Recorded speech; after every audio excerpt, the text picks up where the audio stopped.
En un mundo corrompido por la maldad, brilla una luz, surge una voz.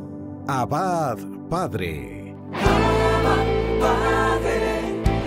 Abba, Padre. Queremos escuchar tu voz. Abba, Padre. Abba, Padre. Vente tu Espíritu, Señor. Abba, Padre. Abba, Padre. Queremos escuchar tu voz.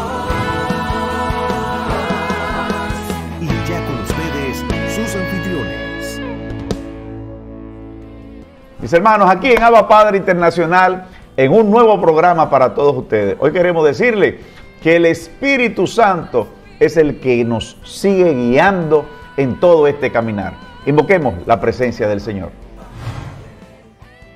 Muchas gracias a nuestro hermano Luis Espinal y a todo el equipo de Abba Padre Internacional. Muchas bendiciones para ustedes.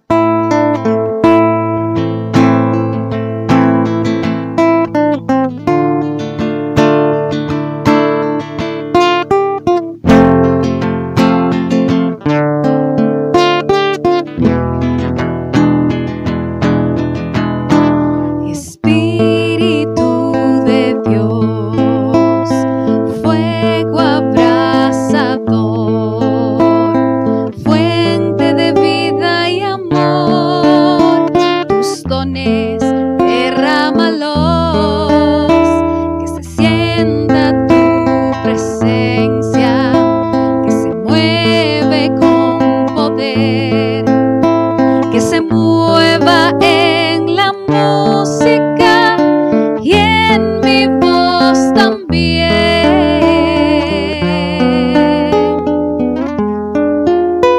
Que todo aquel que escuche sienta tu poder, que abra el corazón y deje que mores en su interior.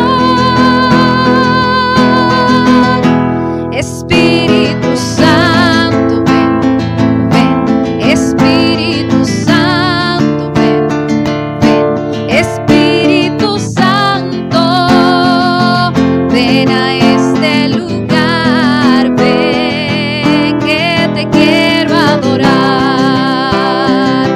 que te quiero alabar. Ven a este lugar, que te quiero adorar. Ven, ven, Espíritu Santo, ven, ven. Espíritu Santo, ven, ven. Espíritu Santo, ven a este lugar. Ven, ven, ven, Espíritu Santo de Dios. Ven y tócanos, Espíritu Santo, en este día. Ven y visítanos, Espíritu Santo. Ven, llénanos de ti, de tu amor, de tu presencia, Espíritu Santo de Dios. Ven y llénanos de tu misericordia, Espíritu Santo.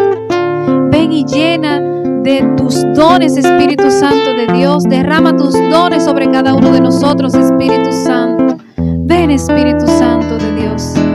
Espíritu Santo, ven, ven. Espíritu Santo, ven, ven. Espíritu Santo, ven a este lugar. Ven, ven. Gracias, Espíritu Santo de Dios. Bien, ahora pasamos con nuestro hermano Luis Espinal.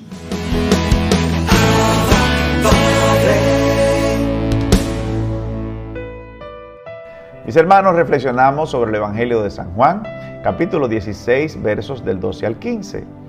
En aquel tiempo dijo Jesús a sus discípulos: muchas cosas me quedan por decir, pero no podéis cargar con ellas ahora, pues cuando venga Él, el Espíritu de la verdad, os guiará hasta la verdad plena, pues no hablará por cuenta propia, sino que hablará de lo que oye y comunicará lo que está por venir. Él me glorificará, porque recibirá de lo mío y os lo anunciará. Todo lo que tiene el Padre es mío. Por eso os he dicho que recibirá y tomará de lo mío y os lo anunciará. Esto es palabra del Señor. Aquí Jesús nos sigue diciendo la importancia de permanecer en el Espíritu Santo para comunicarnos con Él y Él llevarnos al Padre. La Iglesia Católica ha sido iluminada desde sus inicios por el Espíritu Santo. Y solo basta ver las obras y los frutos de los santos. Muchos santos ya beatificados, canonizados, y de esta manera la Iglesia confirma que son las joyas que siguen adornando la Iglesia. Tanto testimonio, tanta vida de fe, tanta entrega, tantas almas que han salvado los santos, y toda esta obra no ha quedado en el aire porque ha sido guiada por el mismo Espíritu que se nos ha dado. Muchas bendiciones.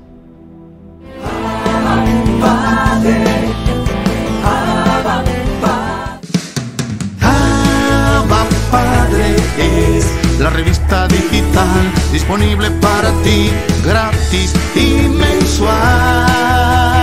Búscale y comparte la revista digital Abba Padre con temas relevantes para una nueva evangelización con alegría y ardor. Abba Padre, el medio espiritual más completo, práctico y actual para apoyar, animar y difundir la obra santa de los evangelizadores hispanoparlantes de hoy.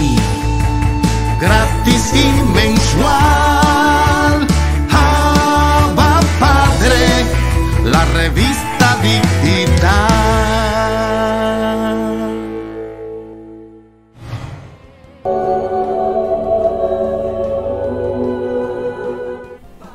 San Pancracio es un jovencito romano de solo 14 años. Fue martirizado por declararse creyente y partidario de nuestro Señor Jesucristo. Dicen que su padre murió martirizado y que la madre recogió en unos algodones un poco de la sangre del mártir y la guardó en un relicario de oro, y le dijo al niño: este relicario lo llevarás colgado al cuello cuando demuestres que eres tan valiente como lo fue tu padre. Un día, Pancracio volvió de la escuela muy golpeado pero muy contento. La madre le preguntó la causa de aquellas heridas y de la alegría que demostraba, y el joven le respondió: es que en la escuela me declaré seguidor de Jesucristo y todos esos paganos me golpearon para que abandonara mi religión. Pero yo, deseoso que de mí se pueda decir lo que el libro santo afirma de los apóstoles. En su corazón había una gran alegría por haber podido sufrir humillaciones por amor a Jesucristo. Esto lo encontramos en Hechos de los Apóstoles capítulo 5 versículo 41. Al oír esto, la buena madre tomó en sus manos el relicario con la sangre del padre martirizado y colgándole en el cuello de su hijo exclamó emocionada: «Muy bien, ya eres digno seguidor de tu valiente padre». Como Pancracio continuaba afirmando que él creía en la divinidad de Cristo y que deseaba ser siempre su seguidor y amigo, las autoridades paganas lo llevaron a la cárcel y lo condenaron y decretaron pena de muerte.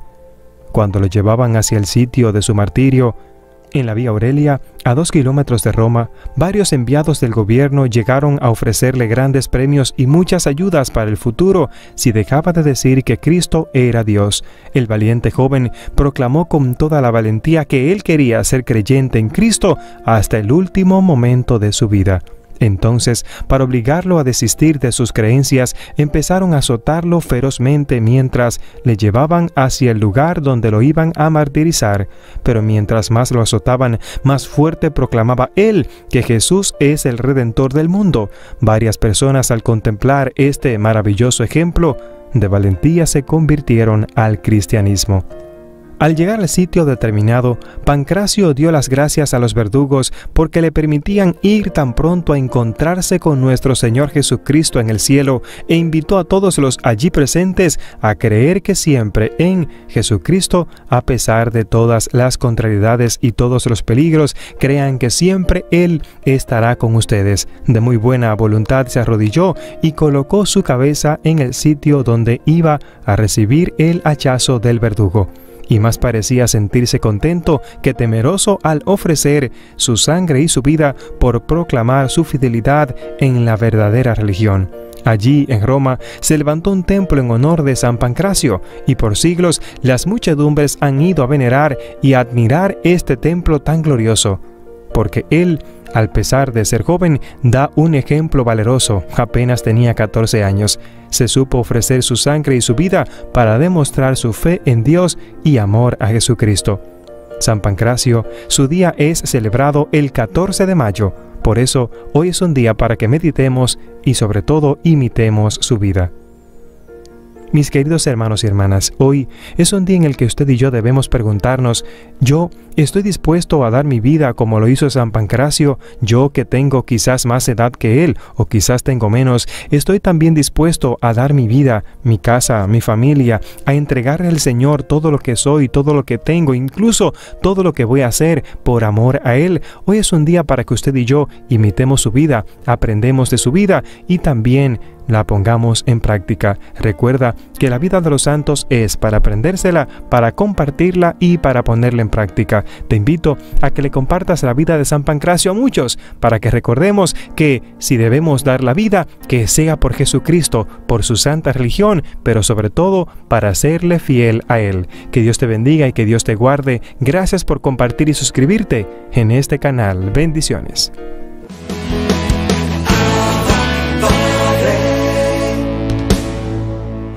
Espíritu Santo, ilumínanos. Espíritu Santo, llénanos de tu presencia. Espíritu Santo, danos entendimiento de tu palabra. Mis queridos hermanos, que sea el Espíritu Santo quien en verdad nos permita amar al Señor. Que sea el Espíritu Santo quien tome posesión de nuestra mente y de nuestro corazón. Y que sea el Espíritu Santo quien también tome el control de nuestros labios, de nuestra lengua, para poder proclamar las maravillas del Señor. Y eso fue lo que surgió el día de Pentecostés, cuando vino el Espíritu Santo sobre los apóstoles. Fueron poseídos por su poder y fueron también ungidos sus labios con autoridad en la palabra para anunciar el mensaje de salvación. Pues seguimos pensando en este día que vamos a celebrar Pentecostés, esta gran fiesta de Pentecostés para toda la iglesia, y este Pentecostés que también debe de ser un Pentecostés personal en nuestra vida. Es decir, es para toda la iglesia, pero también un Pentecostés personal que debemos de pedir todos los días. Y no debemos de conformarnos con celebrar Pentecostés una vez al año. Debemos de vivir un constante Pentecostés todos los días. Todos los días debe de ser Pentecostés para cada uno de nosotros, porque cada vez que invocamos la presencia del Espíritu sobre nuestra vida, Él actúa, Él se derrama cuando encuentra corazones bien dispuestos a recibirlo. Cuando encuentra almas sedientas de Él, el Espíritu Santo se derrama. Por eso es importante pedir un Pentecostés personal todos los días y a la vez pedir hambre del Espíritu Santo, pedir sed de Espíritu Santo para buscarlo siempre, para buscarlo incansablemente, para llamarlo siempre. Entonces, si nosotros celebramos Pentecostés, hay una razón por la cual también la iglesia nos invita a vivir esta experiencia de Pentecostés. Y por qué también nosotros podemos vivir y sentirnos también bendecidos con esta fiesta de Pentecostés, porque nos dice en su palabra en Isaías 42 versículo 1. Isaías 42 versículo 1 nos dice: este es mi siervo a quien yo sostengo, mi elegido en quien me complazco. He puesto mi espíritu sobre él, para que dicte el derecho a las naciones. Palabra de Dios.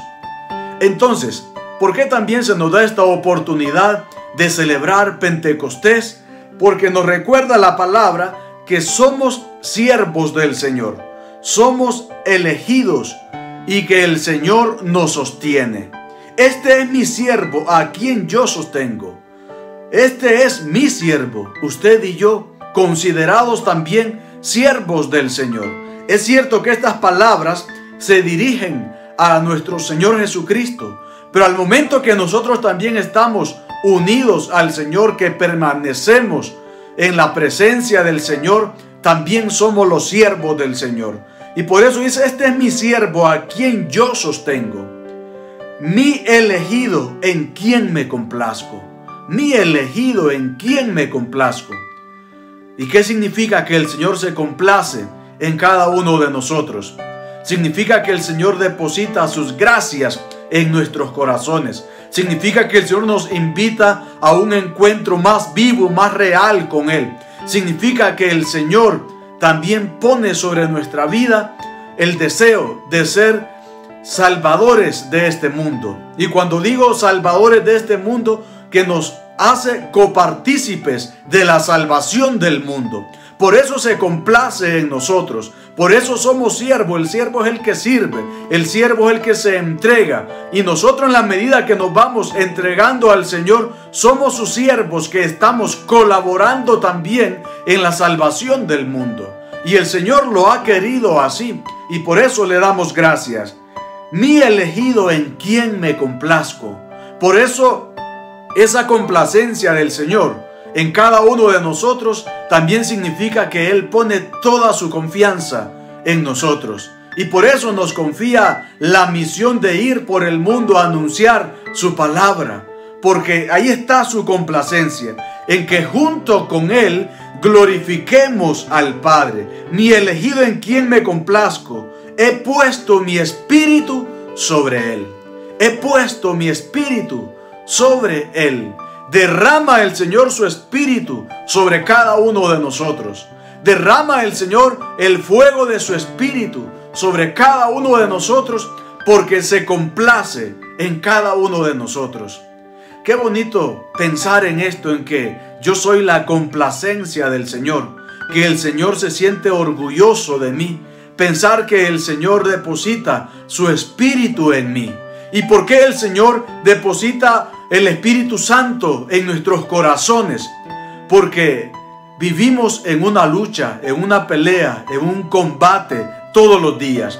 Y solamente con la fuerza del Espíritu Santo podemos sacar a todo espíritu del mal de nuestro corazón.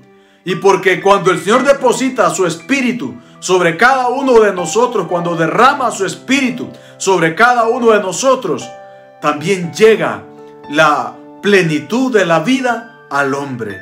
Por eso nos invita también a permanecer en Él, porque justamente es allí donde llega la plenitud de la vida del hombre. Pues que el Señor nos concede esa gracia de seguir abriendo nuestro corazón a la presencia del Espíritu, a la acción del Espíritu, para que se cumpla en nosotros todos sus proyectos y ser siempre la complacencia de Dios.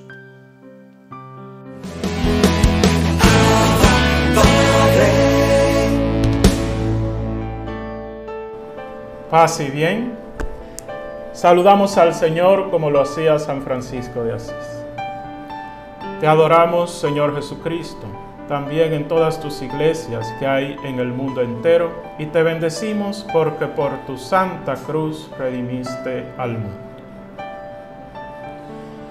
Vamos a continuar nuestra reflexión que hemos comenzado en el segmento anterior, dividiéndola en dos momentos. En primer lugar, enfocaremos la temática de la preparación cuaresmal desde una aproximación histórica, y luego procuraremos enriquecer la reflexión con una iluminación franciscana. Antes que nada, me parece oportuno comenzar comentando que en sentido propio, no es que la Cuaresma de por sí cambie en cuanto a su sentido u orientación por la realidad histórica actual de pandemias que vivimos. Este año, por ejemplo, ya han sido varios los espacios que me han pedido reflexionar sobre cómo vivir la Cuaresma en tiempos de pandemia. He procurado insistir en que el sentido propiamente dicho de la Cuaresma no cambia, pues la Cuaresma como tiempo litúrgico posee siempre un sentido propiamente litúrgico, es preparación pascual. Aunque sí podrían cambiar muchas expresiones del modo de orientar y enriquecer la vivencia de esta experiencia litúrgica.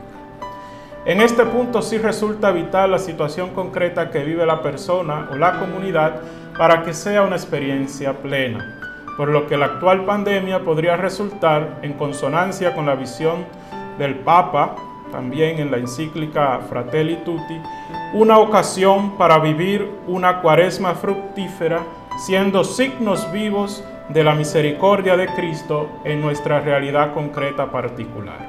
Por ejemplo, la primera cuestión sería identificar el modo directo en que cada persona o comunidad se ha visto afectada por la pandemia, pues esto determinaría mucho el modo de aproximación a la misma. Asimismo, resultaría oportuno identificar los recursos o posibilidades de actuar en el contexto particular de cada persona o comunidad en favor de la propia vida y de la de los demás. De hecho, esta praxis, que podríamos llamar penitencial o de misericordia, estaría ahora condicionada por el contexto actual de pandemia, pero siempre ha de estar contextualizada en una realidad histórica particular, tal y como podría ser nuestra condición de agentes de pastoral.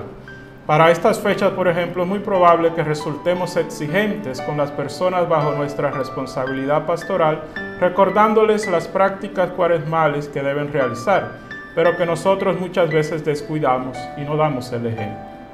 Sin embargo, ya procuraremos más adelante fundamentar mejor la orientación de dicha praxis penitencial o de misericordia. Retomemos ahora el tema del sentido litúrgico de la Cuaresma desde un enfoque histórico. Pues me parece importante insistir que en sus inicios el sentido litúrgico de la Cuaresma ha estado bien integrado y asumido, no solo a nivel formal, sino también en su misma vivencia espiritual, pero que fueron introduciéndose pequeñas tradiciones que tienden a reducir la espiritualidad cuaresmal a la intensificación de prácticas penitenciales desconectadas del sentido litúrgico de ser participación anticipada de la celebración del misterio pascual íntegro, es decir, comprendido como pasión, muerte y resurrección de Jesús. Y es que en estas pequeñas tradiciones se enfatiza sobre todo en la idea de preparación cuaresmal el desarrollo, exigencia de las propias capacidades como garantía de perfección ascética o como medio de satisfacción sacrificial. Así pues, la Cuaresma nace, al menos en germen, con un claro y bien definido sentido litúrgico. De hecho, nace como ayuno pascual, nace como un ayuno de tipo sacramental y escatológico, más que ascético. Era el ayuno de los días viernes y sábado previos al domingo de Pascua, al domingo de Resurrección. El sentido entonces de este ayuno era pascual, como participación en el misterio pascual de Cristo y de espera de su retorno glorioso. Luego irá integrando también un sentido ascético este ayuno cuando empieza a prolongarse. Primero por una semana, ahí la idea de la Semana Santa, y más tarde por 3 semanas. Aquí es muy difícil la precisión de fechas, incluso en las pocas fuentes conservadas. También hay que tomar en cuenta que según los lugares tenían variaciones las actividades litúrgicas. Pero sí resulta muy interesante comentar que en el siglo III se hacía coincidir el ayuno de 3 semanas con la preparación catecumenal de los que iban a bautizarse en la Pascua, por lo que este tiempo de ayuno ya ha integrado la orientación de preparación catecumenal. Además, se sabe que en el siglo IV también se ha integrado la idea de cuarentena, pues llegó a establecerse una cuaresma de 40 días seguidos como preparación para el tríodo pascual, desde el domingo primero de la cuaresma hasta el jueves santo inclusive.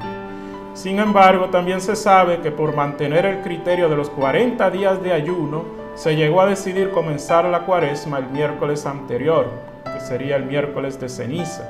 Pues así, aunque la Cuaresma siga terminando el Jueves Santo, excluyendo los domingos como día de ayuno y contando como días de ayuno viernes y sábados santos, habrían 40 días de ayuno.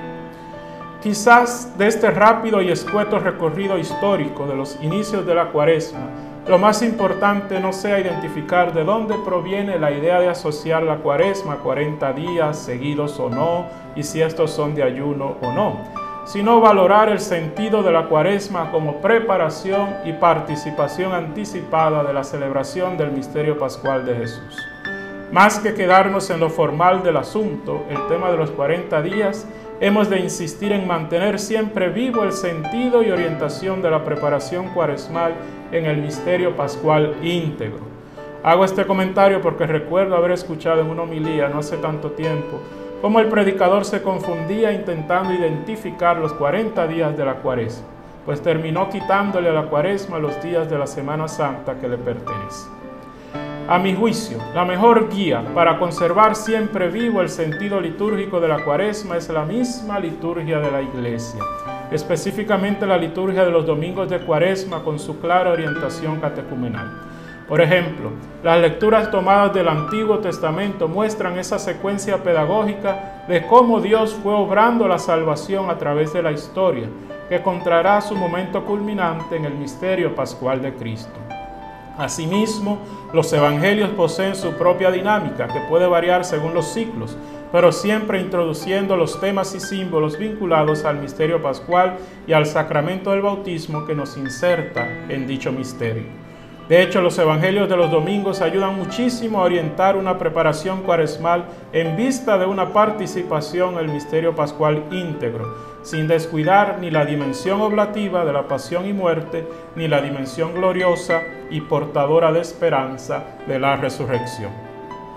Por decir un ejemplo específico, el episodio de la transfiguración del Señor proclamado en el segundo domingo de Cuaresma manifiesta en cierto modo la manera como Jesús fue preparando a sus apóstoles para la experiencia pascual de su pasión, muerte y resurrección.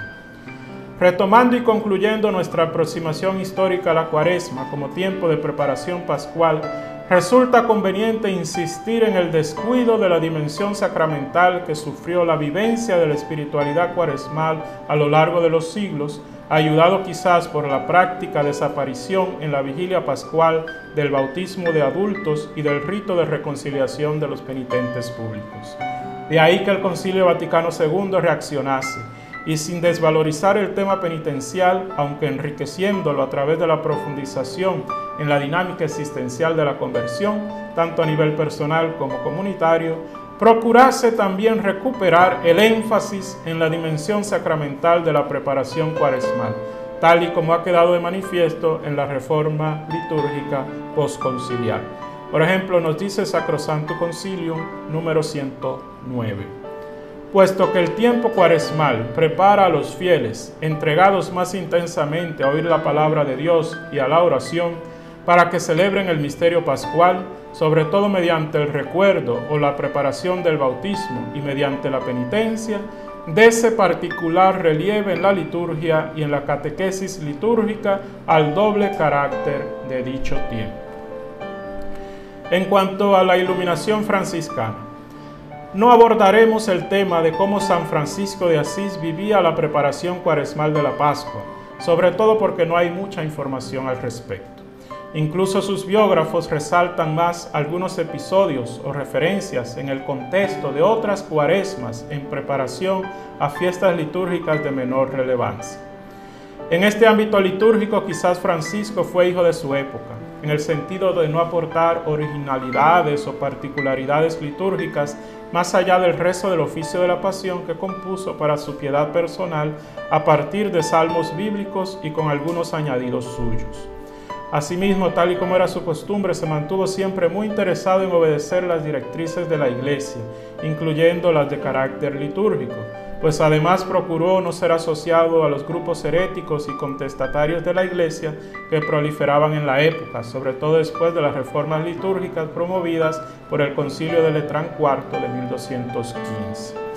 La figura de Francisco puede servirnos de iluminación, en particular por la doble dimensión de su espiritualidad, que se caracterizó por ser eminentemente penitencial y a la vez litúrgica. Francisco fue un enamorado de Cristo y en la liturgia profundizó en el conocimiento de Cristo y en la obra de la salvación divina que alcanza su momento culminante en el misterio pascual de Cristo. En cuanto a la dimensión penitencial, resulta más difundido el énfasis de Francisco en temas como la austeridad de vida y la mortificación corporal, aunque no tanto que siempre haya integrado estas dimensiones en conexión con su vocación evangélica al seguimiento de Cristo y comprendiendo la penitencia o conversión no como el fruto del esfuerzo humano, sino como una gracia divina que mueve a la persona interior y exteriormente en la dinámica del amor y la misericordia. De todos modos, en este espacio nos limitaremos a compartir un texto que nos ayuda a comprender mejor la dimensión penitencial de la espiritualidad franciscana, sobre todo porque ilumina un momento crucial de la vida de Francisco y de su itinerario espiritual, que servirá de preparación a su experiencia espiritual de pregustación del misterio pascual de Cristo. Me refiero al relato de la verdadera alegría, cuya versión más difundida, pero menos antigua, se encuentra recogida en las florecillas de San Francisco. Aquí compartimos la versión más antigua, pero recuperada apenas en el siglo pasado, que goza de mayor autenticidad y que no pretende mostrar un carácter autobiográfico, sino que plasma claramente que el relato consiste en una parábola ejemplar elaborada por San Francisco para transmitir una enseñanza a sus frailes. Ciertamente el relato refleja una realidad y un contexto vivido por San Francisco en los últimos años de su vida, sobre todo en los años próximos a la experiencia de la estigmatización en el Monte Alberni en 1224. Es el momento en que, debido al crecimiento acelerado en número de la orden y al ingreso en gran cantidad de frailes nobles y doctos, la orden va adquiriendo un perfil más ajustado al de las demás órdenes establecidas en la Iglesia y orientadas a servir a los intereses o desafíos de la misma, distanciándose un poco de las intuiciones originarias de San Francisco, o al menos de las expresiones exteriores de estas asumidas en los inicios. En esta situación Francisco va a experimentar, incluso ya después de haber confiado el cuidado directo de la orden tanto a otros frailes en el gobierno general como a un cardenal protector nombrado por el Papa, la fuerte tentación de aislarse de los frailes y dedicarse a actividades más bien de índole eremítico. Pero terminará superando esta tentación y se mantendrá vinculado a la fraternidad e interesado tanto en su proceso de desarrollo como en la vivencia en común de la vocación minorítica compartida. Presentamos el texto del relato de la verdadera alegría y luego unas reflexiones finales. Él mismo, Fray Leonardo, gracias a quien se ha recuperado esta versión del relato, refirió allí mismo que un día el bienaventurado Francisco, en Santa María, la Porciúncula, llamó a Fray León, su secretario. Escribe, dijo Francisco, cuál es la verdadera alegría. Viene un mensajero y dice que todos los maestros de París han venido a la orden. Escribe, no es la verdadera alegría. También todos los prelados ultramontanos, arzobispos y obispos. También que el rey de Francia y el rey de Inglaterra. Escribe, no es la verdadera alegría. También que mis frailes se fueron a los infieles y los convirtieron a todos a la fe. También que tengo tanta gracia de Dios que sano a los enfermos y hago muchos milagros. Te digo que en todas estas cosas no está la verdadera alegría. Pero ¿cuál es la verdadera alegría? Vuelvo de Perusa y en la noche espesa llego acá, a la Porciúncula, y es el tiempo lodoso del invierno y tan frío que se producen carámbanos con el agua fría congelada en los bordes de la túnica y golpean siempre las piernas y mana la sangre de tales heridas. Y totalmente dentro del lodo y del frío y del hielo llego a la puerta. Y después que por largo tiempo golpeé y llamé, viene el hermano y pregunta, ¿quién es? Yo respondo, Fray Francisco. Y él dice, vete, no es hora decente de andar de camino, no entrarás. E insistiendo yo de nuevo responde, vete, tú eres un simple y un idiota, ya no vienes con nosotros. Nosotros somos tantos y tales que no necesitamos de ti. Y yo de nuevo estoy de pie a la puerta y digo, por amor de Dios, recogedme esta noche. Y él responde, no lo haré. Vete al lugar de los crucíferos y pide allí. Te digo que si tuviere paciencia y no me turbare, que en esto está la verdadera alegría y la verdadera virtud y la salvación del alma. En la primera parte de este relato podemos identificar las que serían las grandes tentaciones de San Francisco o de la Orden, muy similares quizás a las de índole mesiánico que Jesús vence en los Evangelios y cuyo episodio proclamamos los primeros domingos de Cuaresma. Son quizás para San Francisco los mayores símbolos de poder y de prestigio: los maestros de París, los prelados ultramontanos, los reyes de Francia e Inglaterra. Son a su vez de las gracias y proezas más altas: conversión de todos los infieles, sanación de enfermos y otros milagros. Ahí podemos probablemente también encontrar nuestras propias grandes tentaciones. Para San Francisco entonces la verdadera alegría no está propiamente en estas manifestaciones, sino en el mismo Cristo, en la comunión e identificación con Él, en el seguimiento de sus huellas, en ser testigo de Él aún en medio de la mayor tentación, del mayor sufrimiento o de la mayor crisis. San Francisco, que atraviesa la gran tentación a apartarse de sus hermanos por la incomprensión y el rechazo de estos, encuentra la verdadera alegría no en hacer valer su autoridad o en imponerse por la fuerza a sus hermanos, sino en la aceptación con paz de estos y en la búsqueda de vivir el amor fraterno y la misericordia con ellos, así como lo hizo Jesús en los momentos de su pasión y muerte, cuando su sufrimiento, tanto interior como físico, estaba siendo movido por su amor salvífico o resultaba consecuencia de este. Pero no es que la identificación con Jesús solo ha de manifestarse en el sufrimiento interior o físico. De hecho, este adquiere sentido al resultar una consecuencia de la identificación con Jesús en la praxis del amor fraterno y de la misericordia. Es entonces en la misericordia donde se manifiesta la conversión o adhesión a Cristo. Y de ahí que San Francisco concluyera el relato señalando que en el seguimiento de Jesús encontramos la salvación. Concluimos pues esta reflexión destacando cómo esta mirada de San Francisco, que contempla el seguimiento de Jesús como fuente de alegría y de salvación, nos permite comprender cómo su visión del misterio pascual siempre resulta íntegra y por ende portadora de esperanza. Así también ha de estar orientada nuestra preparación cuaresmal para la celebración del misterio pascual de Jesús. Paz y bien.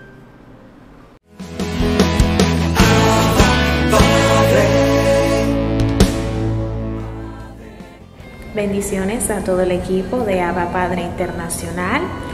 Hoy el Señor quiere traer un mensaje a los jóvenes y por eso vamos a meditar una cita bíblica, 2 Corintios 12:9, donde San Pablo le dice al Señor que le quite ese aguijón que él tiene y el Señor le responde: te basta mi gracia.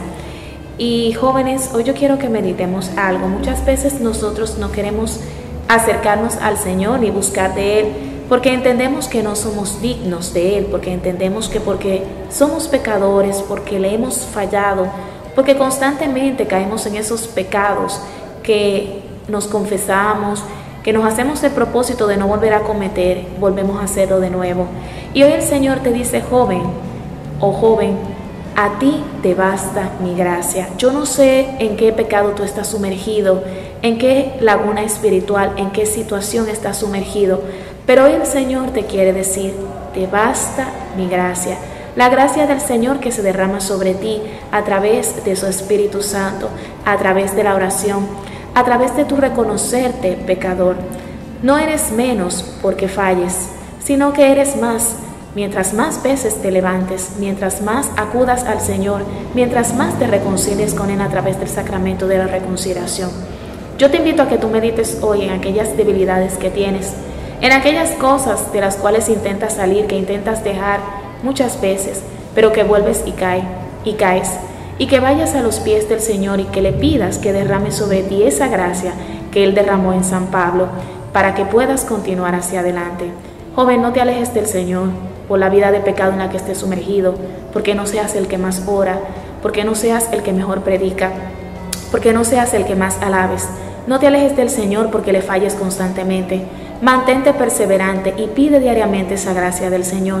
Créeme que si te reconoces pecador, si reconoces tu debilidad y la pones en las manos del Señor, su gracia te va a acompañar día a día y te va a dar esa fortaleza que tú necesitas para que te mantengas activo, constante y perseverante. Sigue adelante, joven, porque tu ejemplo de vida, tu ejemplo de debilidad, tu ejemplo de caer constantemente y de levantarte es el que le va a servir a otros jóvenes para que también busquen del Señor, para que también busquen esa gracia de nuestro Señor y también se puedan levantar. Que el Señor te bendiga grandemente, que su Espíritu Santo te acompañe y que la gracia del Señor te fortalezca y que te levante como San Pablo, para que sigas en pie de lucha, hacia adelante, luchando y mirando hacia el futuro. Que el Señor te bendiga, joven.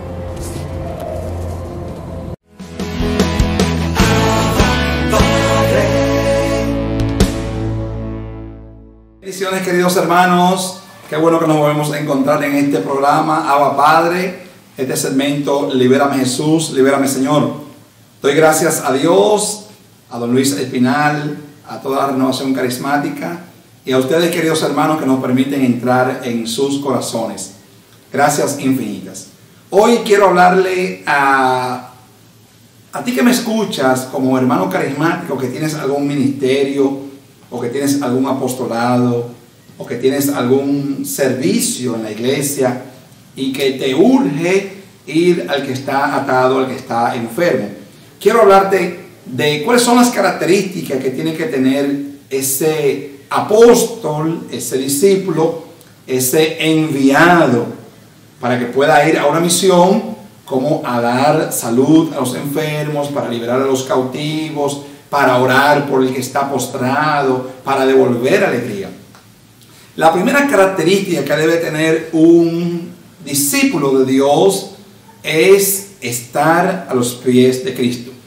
No se puede ir a una comunidad a orar si antes usted no ha estado en presencia del que te va a llenar, porque no eres tú quien vas a sanar, no eres tú quien vas a liberar, es el que está en ti. El que está en ti es más grande que el que está en el mundo.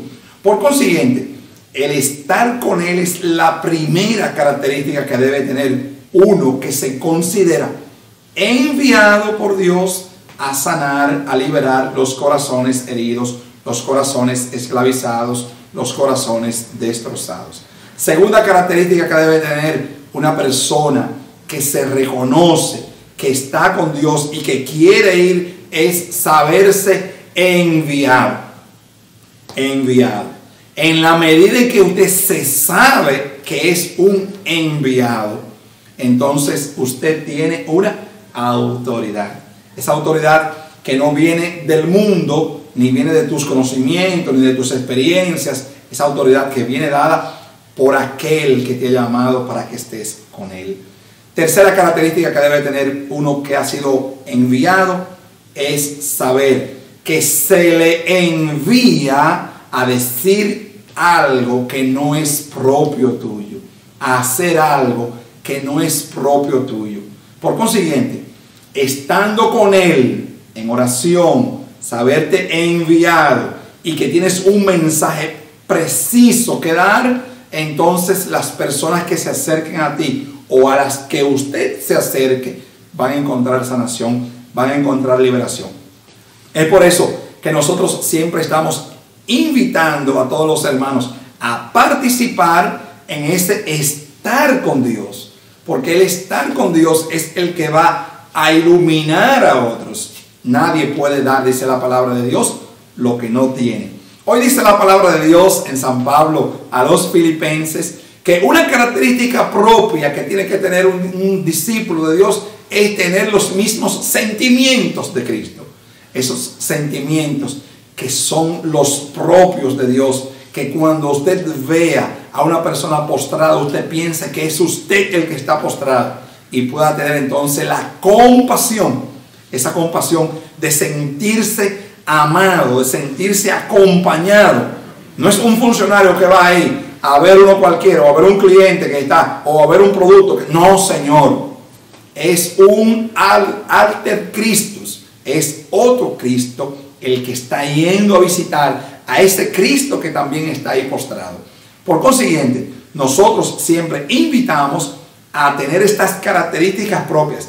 Al momento de ir a orar por algún enfermo, usted primero pase horas con él, pase horas con Jesús, hable a Jesús de ese enfermo, hable de su situación, hable de su problema, y cuando usted salga de ahí, ya no piense en su problema, ni en su persona, ni en lo que usted es o lo que usted no es, o si tiene poder o si no tiene poder, o si usted, no, ya el que va en usted es más grande que el que esté en el mundo. Nosotros siempre vemos los problemas, y yo seré capaz, y yo podré, y yo hacer esto, y ay, no puedo, y mi pecado, y el otro. No, si usted permanece en él, dice la palabra de Dios en el Evangelio de San Juan, permanezcan en mi amor. El que permanece en el amor de Dios, ese da frutos abundantes, frutos que se pueden dilucidar entonces en el concepto de alteridad, el concepto de ir hacia el otro.